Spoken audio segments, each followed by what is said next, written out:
Boa noite. Mais uma vez nos encontramos para fazer o estudo das emoções, para perseguir os caminhos do autoconhecimento, da autoevolução. E é com grande carinho que essas reuniões acontecem. Eu os recebo na minha casa, sou recebida na casa de vocês, mas na verdade estamos todos sendo recepcionados pela equipe espiritual do nosso centro. Enquanto nós estudamos, enquanto nós debatemos ideias, os irmãozinhos necessitados vão sendo acolhidos, vão sendo amparados. Então, estamos fazendo um trabalho como faríamos se na casa espírita estivéssemos. Então, nós já começamos com uma bela oração, com reflexões sobre a vida de Paulo, sobre suas orientações, sobre como deveríamos nos portar diante da vida, diante das animosidades, das dificuldades, por vezes dentro do próprio grupo ao qual pertencemos.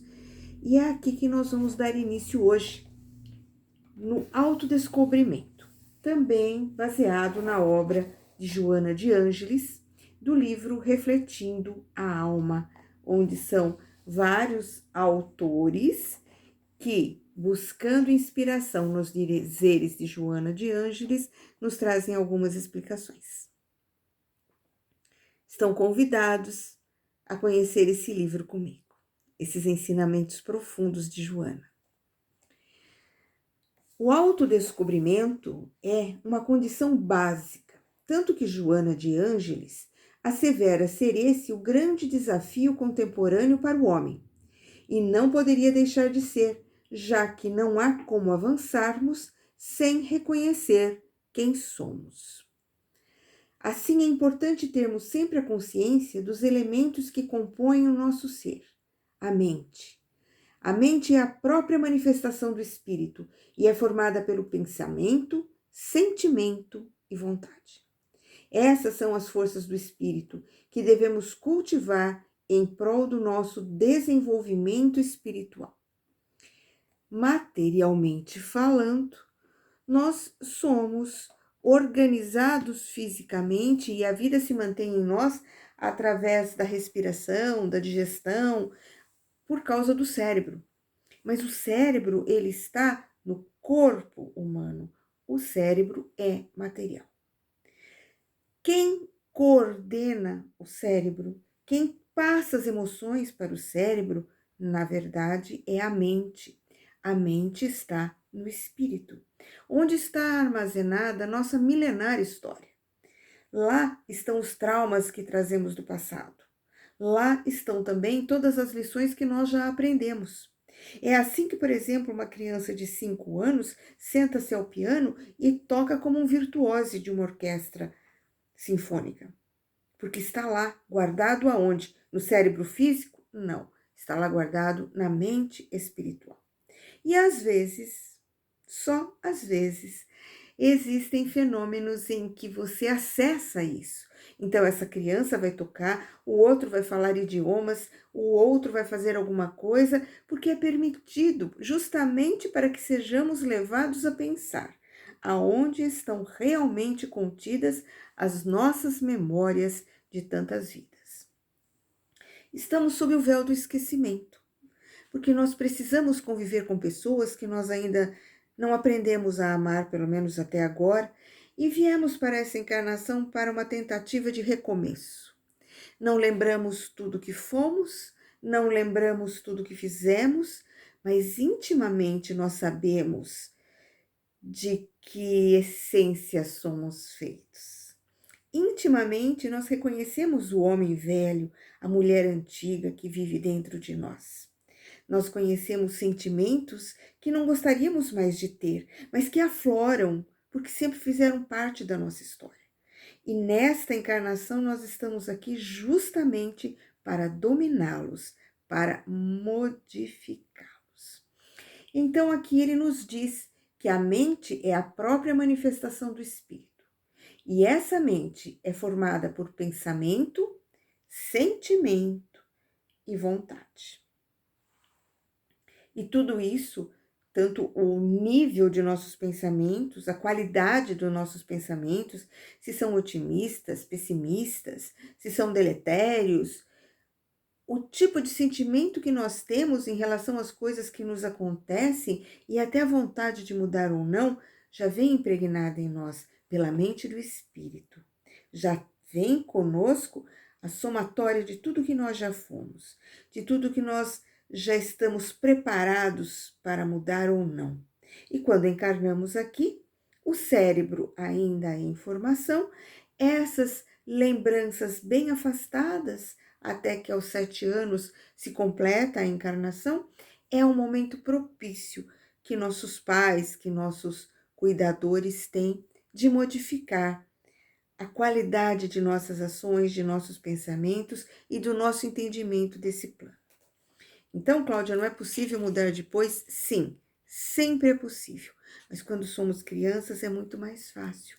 Quando o pai ensina o que é certo e errado, quando o pai fala não bate no coleguinha, quando o pai diz não existe diferença entre as crianças que têm cor de pele diferente, não existe diferenças dignas de nota entre um amiguinho saudável e um amiguinho portador de alguma deficiência. Quando esse pai ensina isso, quando esse pai demonstra isso para o seu filho, ele já está transformando o caráter. E é muito mais fácil uma criança aprender o bem do que depois de adulto nós temos que mudar. Depois de adulto, geralmente só se muda através da dor, através dos arrependimentos, e é muito mais doloroso, muito mais complicado. Joana de Ângeles oferece uma vasta literatura para esse despertar do espírito. Vou ler o nome de algumas obras.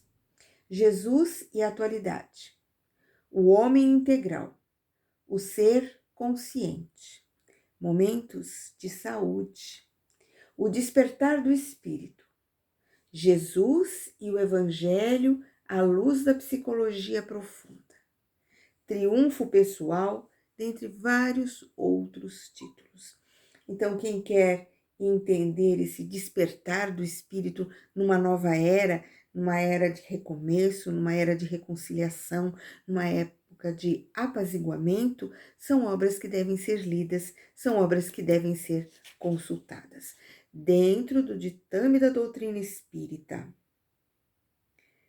puramente observado o Evangelho do Cristo, mas com vieses psicológicos que nos ajudam a nos entender, a entender o outro e a entender também um pouquinho dos relacionamentos difíceis ou não que vamos mantendo ao longo da vida. Joana oferece vários tipos de entendimento do processo libertador. Poxa, eu reconheço que sou deficitária, que não sou perfeita, que tenho muito que mudar. Eu faço uma autoanálise, eu sei o que eu tenho que mudar. Mas como que eu vou fazer isso? Por onde que eu vou começar? É tanta coisa. Qual o melhor processo? Qual o melhor caminho para eu me libertar dos antigos vícios e dos antigos condicionamentos? Então, nós temos, numa das primeiras observações que ela nos traz, a consideração sobre tratamento e libertação. É um trabalho psicológico. Oferece uma gama de recursos terapêuticos, mas com um diferencial.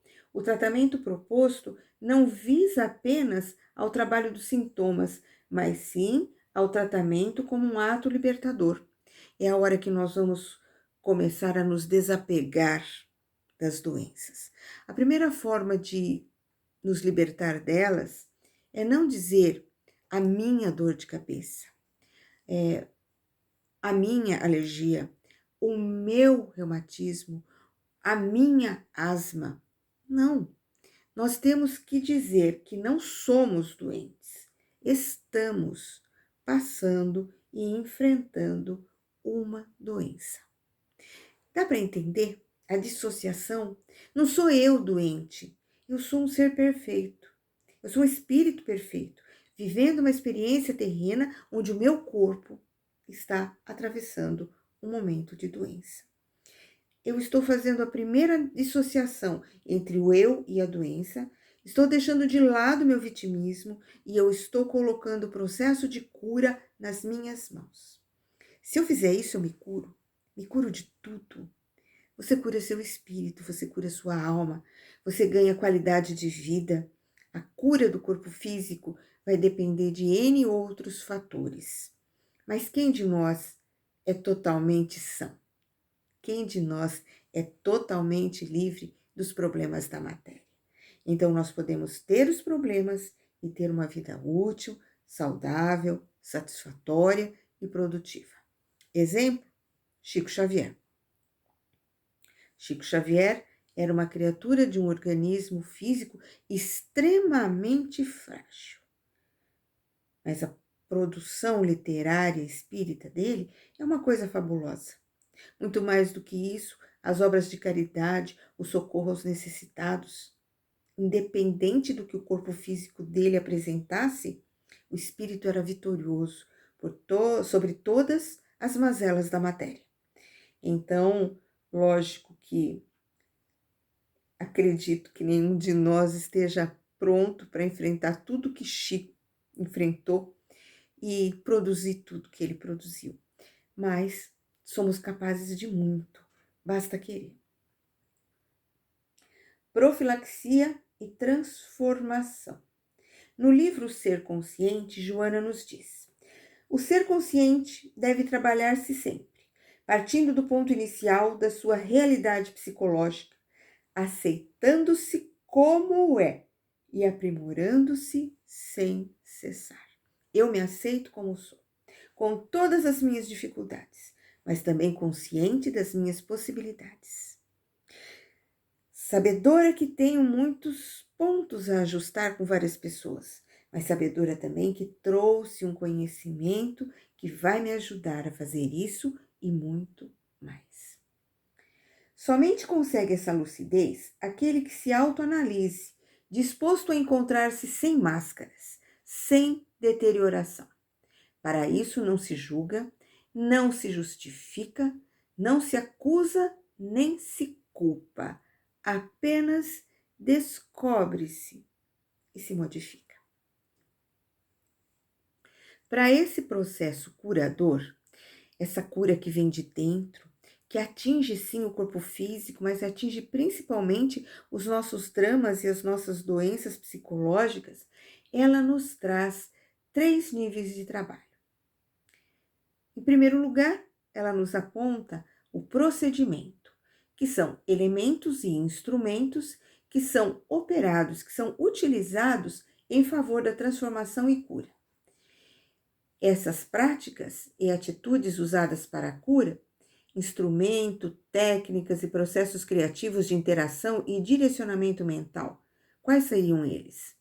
A meditação, técnicas de visualização, oração, autoamor, autoperdão, elaboração de programas de autoestima, relaxação, técnicas de controle mental, exercícios de respiração e corporais, a psicologia do amor e os desajustes afetivos. Então, nós precisamos reconhecer que estamos doentes, seja doença física ou doença emocional, e para encontrarmos a cura, nós precisamos nos elevar acima disso. Nós precisamos sair um pouco de tanta preocupação material. E para isso, nós precisamos ter elementos. Nós precisamos ter a oração, nós precisamos ter a possibilidade da meditação. Nós precisamos exercitar o autoamor, o autoperdão, porque assim, nos aceitando, fica mais fácil. Porque quando nos aceitamos e quando nos perdoamos intimamente, nós passamos a nos sentir dignos do socorro divino. Muitas pessoas não se curam porque acham que têm que pagar. Estão pagando alguma coisa ou de outra vida, estão pagando alguma coisa que a culpa domina ainda desta vida, e com isso eles não se permitem curar-se. Então, é necessário que nós usemos certos instrumentos ou certas técnicas para acostumar a nossa mente, espírito, através do nosso cérebro físico, ao exercício de relaxamento, autoamor, meditação, para nos equilibrarmos primeiro emocionalmente. Segundo processo. A natureza realizada por essas experiências em relação ao sagrado e ao movimento de cura. Envolve episódios de insight, mudanças de pensamento, emoções, atitudes, significados e comportamentos. Então, nós já nos relaxamos, procuramos nos aceitar. E agora, como é que eu continuo buscando a cura? Eu vou me colocar em relação ao sagrado. Se eu fosse um paralítico na época do Cristo, consciente de todas as minhas dificuldades, naquele momento em que, apesar das dificuldades, ele segue o Cristo, se eu fosse o cego Bartimeu, conhecedor da minha cegueira e das minhas incapacidades, quando eu percebo Cristo, eu vou até Ele. É esse caminho em direção ao sagrado, esse caminho em direção a tudo aquilo que nos religa à divindade que nós precisamos buscar. Qual caminho é esse? É o caminho das emoções, é a mudança da qualidade dos nossos pensamentos, é desenvolver o otimismo, é ter comportamentos mais positivos perante o outro, perante nós mesmos, é efetivamente colocar-se nas mãos da providência divina. Esse é o momento em que nós dizemos: algo depende de mim. Sim, eu vou fazer, mas algo depende do alto e eu vou me submeter. Eu vou confiar, eu vou aguardar e eu sei que minhas preces serão atendidas. Esse momento é crucial para que o processo de cura se inicie. Se inicie, Cláudia, não dá para fazer uma coisa rápida, que nem o Cristo que, com a imposição de mãos, liberou a visão do cego, com a imposição de mãos, curou o paralítico, o homem que tinha a mãozinha atrofiada. Não dá para ser uma coisinha mais rápida, não? Porque nós somos muito para ontem. Nosso momento é agora. E quem tem dor tem urgência, quem tem medo tem urgência. Mas a cura é um processo. Ela se inicia, por exemplo, na casa espírita. Na hora que você toma seu passe, na hora que você vai ao trabalho de cura, na hora que você está assistindo a um trabalho de desobsessão, onde a sua mente vem sendo preparada, onde essa primeira parte aqui, os instrumentos de transformação e cura através da consciência, através do conhecimento da verdade espiritual, porque só a verdade nos libertará. Nós estamos então naquele momento iniciando um processo de cura. Por isso que eu gosto muito do termo fluidoterapia. Quando nós falamos, eu vou tomar um passe, parece que é algo mágico, né? Parece que o fluidoterapeuta vai falar assim para a sua doença, para o processo obsessivo que você está vivendo, para todas as dificuldades, ele fala, sai, passa, passa, passa. E tudo passa, num passe de mágica. Então, como eu acho que a neurolinguística influencia muito o pensamento das pessoas, eu prefiro o termo fluidoterapia, porque a pessoa já se conscientiza que toda terapia demanda tempo, repetição e dedicação. Vem aí o terceiro ponto. Lembra, nós já vimos o procedimento, que é o autoconhecimento, a autoaceitação, o início da vontade de orar, o início da vontade de buscar. Temos o segundo ponto, que é se colocar em relação ao sagrado e fazer o movimento de cura. Eu acredito, eu vou, eu me disponho e me submeto. E o terceiro é o esforço e atitude positiva ou negativa frente aos favores que envolvem a cura e a mudança de funcionamento. Muito bem, fui ao centro, participei algumas vezes, melhorei, volto para a farra, volto para a bagunça, volto para exagerar na bebida, na comida, volto para aquele sentimento de raiva que por vezes se apodera de mim e de repente todo aquele trabalho, todo aquele tratamento que foi feito junto com o paciente se esvai. E ele diz, não adiantou nada. Não é que não adiantou nada, adiantar adiantou. Só que depois ele debandou. E adoeceu de novo, de outras coisas, da mesma coisa, enfim. Então, nós temos que ter um esforço de manter a atitude positiva depois que recebemos e estamos no caminho da cura. A seguir, ela nos diz que para essa mudança na postura interna, nós devemos sempre observar 3 elementos. O primeiro, a predisposição. O indivíduo tem que apresentar uma consciência na qual a cura ou a transformação se façam possíveis. Uma predisposição a ser curado, que se inicia na aceitação e reconhecimento da própria realidade e se completa no incessante aprimoramento.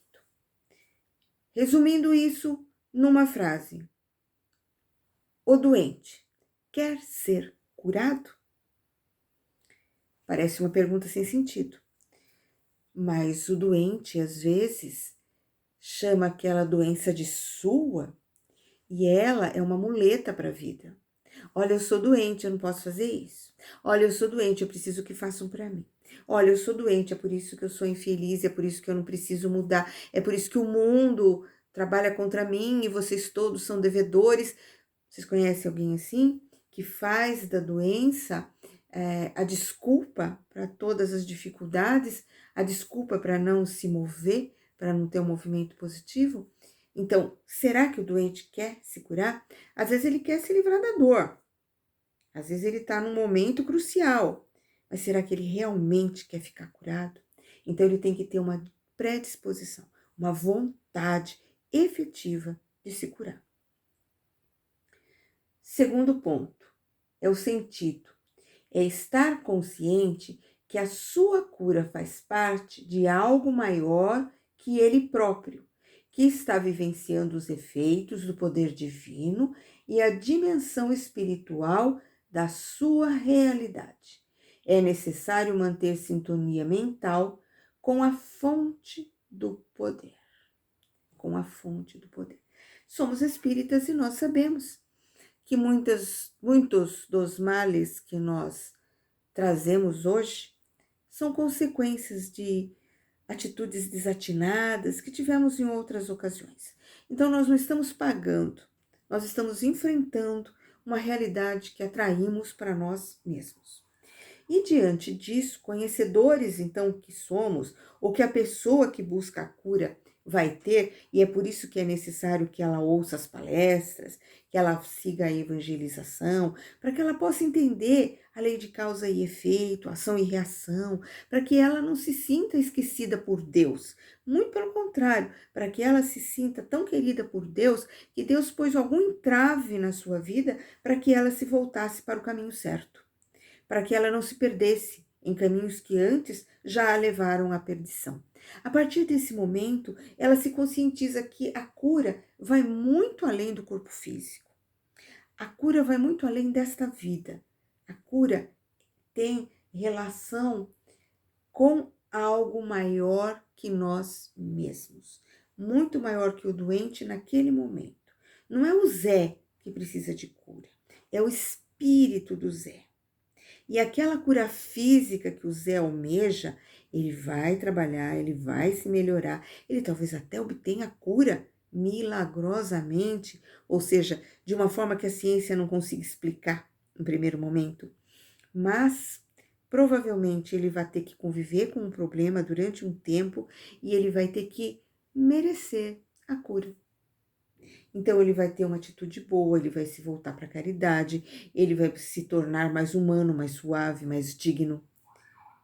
Porque com uma boa ação, nós cobrimos uma multidão de pecados e todas as consequências que esses pecados estão trazendo para a nossa vida atual. E a transformação é o terceiro ponto. Reconhecer que precisa mudar padrões básicos cognitivos, afetivos e comportamentais.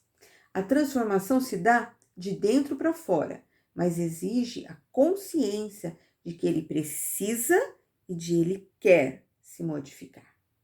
Tratar não só a patologia, mas o modo de vida, não apenas o sintoma, mas a cura como processo existencial. a cura de um processo existencial. Eu preciso me curar e eu preciso me curar porque eu vou me curar de dentro para fora, de espírito para a matéria, para que nesta vida a as minhas condições sejam saudáveis. É uma cura existencial. Cura mente, cura corpo, cura emoção. Mas uma das maiores dificuldades que nós criamos para nós mesmos é a fantasia de que tudo não passa de uma realidade material, que somos, todos nós, um aglomerado químico e nos constituímos apenas de um corpo material. Essa visão material, concreta da vida, cria uma rede de falsos valores que aprisiona nossa alma num beco sem saída, onde o que podemos encontrar é apenas a finitude vazia de uma busca desesperada pela manutenção da juventude. Se nós achamos que somos só matéria, nós não podemos envelhecer, não podemos adoecer, não podemos morrer, porque é o fim de tudo.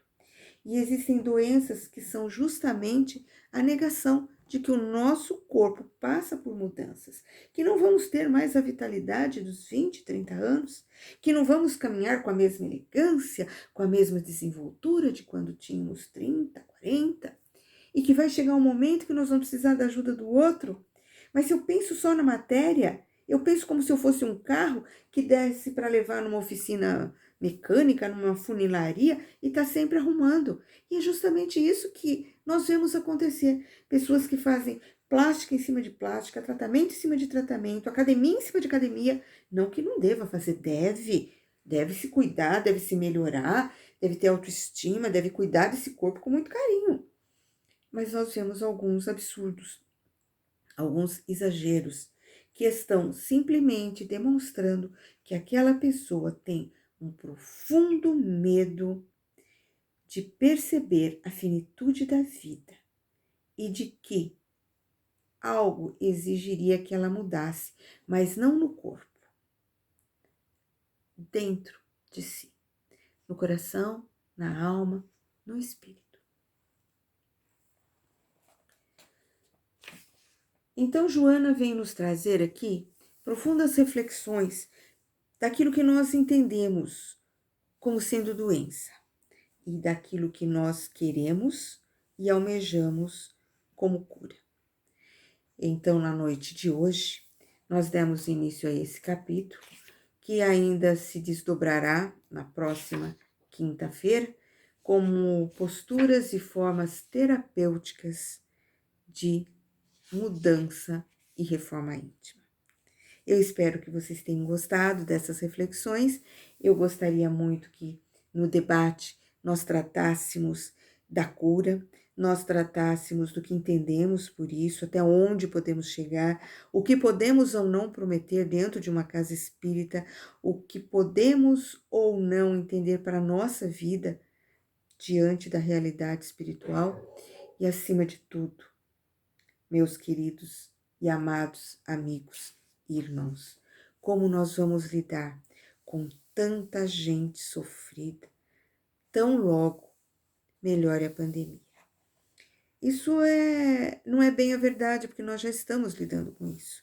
Nós somos procurados, eu acredito que cada um de vocês também, seja pelas redes sociais, seja no mercado, seja na porta de casa, seja por telefone, por pessoas desesperadas, sofrendo um luto que ainda não conseguiram entender direito, sofrendo o medo do que está acontecendo, que poderá vir e provavelmente virá desencadear muitas doenças emocionais, psicopatológicas.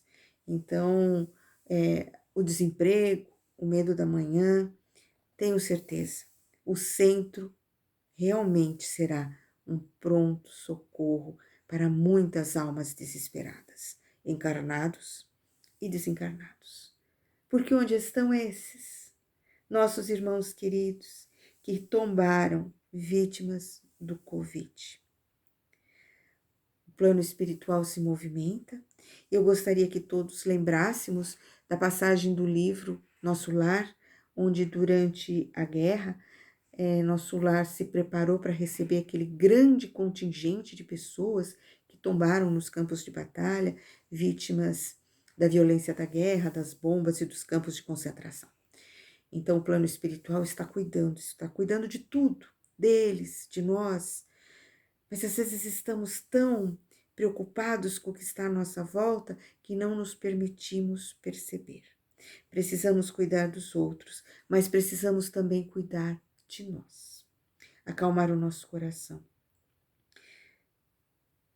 O tempo está se esgotando e não será possível tratar de alguns assuntos que a mídia tem trazido de forma gritante, que está tendo muito debate, e a história dessa menina, a história desse abuso, a história das consequências disso tudo, são muito, muito traumáticas. E a nós cabe o quê? Aceitar a lei dos homens, aceitar a lei de Deus, aceitar os nossos semelhantes diante das suas dificuldades e orar. Orar muito, muito. Esse é um caso dentre tantos. Esse é um caso que, por ter ido para a mídia, está trazendo um sofrimento ainda maior para todos, mas está também nos fazendo refletir. Onde está o nosso coração cristão? Pai, perdoa, eles não sabem o que fazem, disse o Cristo no alto da cruz. E nós lamentamos muito o episódio, lamentamos essas pessoas que estão fazendo baderna, lamentamos as pessoas que, em nome de uma fé desacerbada, criticam, condenam e agridem. Mas o que nos cabe fazer? Ficar que nem eles, reclamando e debatendo? Nos cabe orar, porque no momento não podemos socorrê-los de outra forma. Então vamos confiar no Pai, entregar nosso corpo, nosso espírito, mas acima de tudo, entregar a nossa boa vontade de transformar esse mundo num mundo melhor. Pelo menos que seja até onde os nossos braços alcançarem e até onde as nossas preces chegarem. Que a paz do Divino Mestre faça morada perene em nossos corações. Que assim seja. Graças a Deus. Graças a Jesus.